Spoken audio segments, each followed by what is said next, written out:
Assalamualaikum warahmatullahi wabarakatuh, dan salam sejahtera untuk kita semua. Bersepeda lebih dari sekedar kegiatan rekreasi. Hampir semua pesepeda, apakah pemula atau yang sudah senior, pasti memiliki tujuan selain untuk kesenangan. Ada yang bertujuan menurunkan berat badan, meningkatkan kekuatan bersepeda, ada juga yang hanya sekedar mencari kebugaran tubuh. Setiap tujuan memiliki pendekatan yang berbeda-beda pula. Pesepeda yang ingin meningkatkan ketahanan fisik akan melatih dirinya dengan latihan intensitas tinggi. Pesepeda yang ingin menurunkan berat badan akan bersepeda dengan intensitas rendah, tetapi dalam jarak dan waktu yang lama. Apapun tujuan bersepeda, hal yang terpenting dan harus dilakukan oleh semua pesepeda adalah menyusun rencana untuk mencapai tujuan tersebut.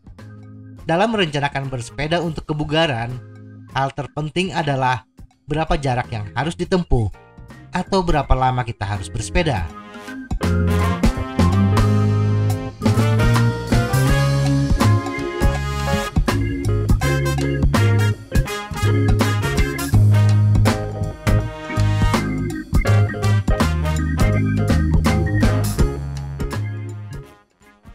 Tingkat kebugaran, faktor umur, dan kondisi medis adalah hal yang paling utama untuk dipertimbangkan. Jarak tempuh bersepeda saya yang sudah memasuki usia setengah abad tentu akan berbeda dengan anak muda berusia 25 tahun. Apalagi bila kita memiliki kendala medis tertentu, seperti penderita jantung dan lain-lain. Yang lebih tahu kondisi tubuh adalah kita sendiri. Jangan terpancing dengan orang lain. Jangan terpancing dengan pesepeda yang lebih tua umurnya dari kita, tetapi menempuh jarak puluhan bahkan ratusan kilometer. Kondisi tubuh mereka belum tentu sama dengan kita. Sesuaikan jarak tempuh dengan kondisi fisik kita. Walaupun Anda memiliki motivasi yang tinggi, janganlah menyakiti tubuh kita sendiri. Bersepeda dengan intensitas tinggi, bahkan sampai muntah, di samping menyakiti tubuh kita, tujuan yang ingin dicapai juga tidak akan optimal. Jarak atau waktu tempuh meningkatkan kebugaran tubuh yang baik akan optimal bila bersepeda dilakukan secara rutin dan terjadwal.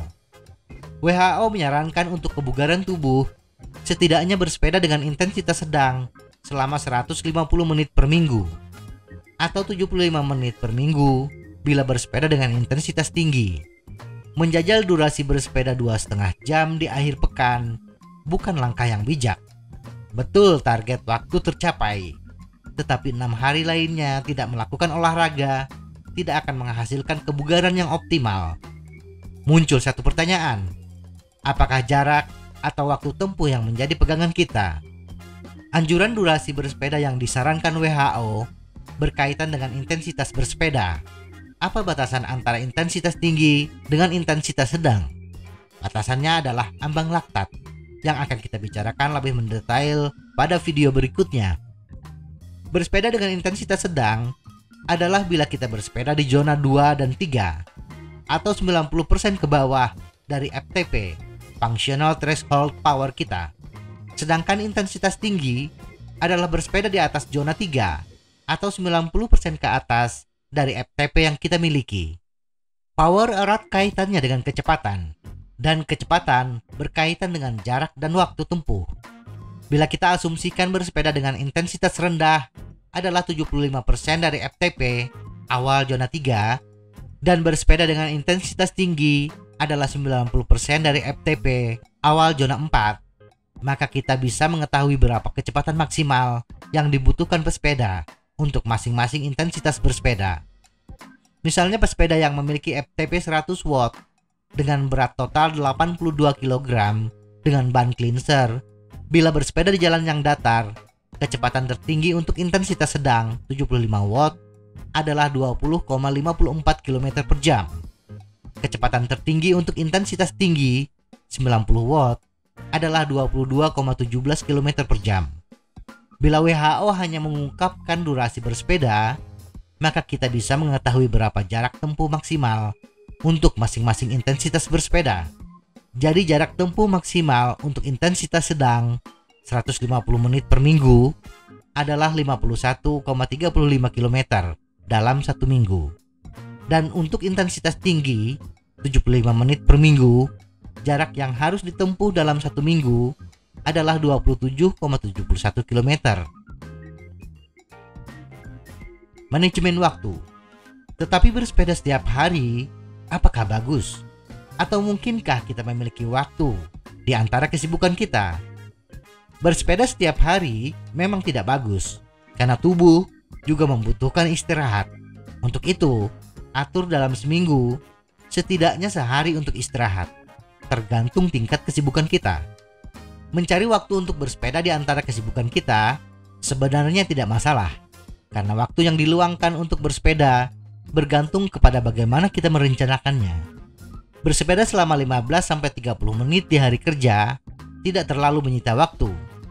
Bisa dilakukan setelah bangun pagi, apalagi bagi yang muslim. Waktu antara sholat subuh dan berangkat kerja lumayan lama.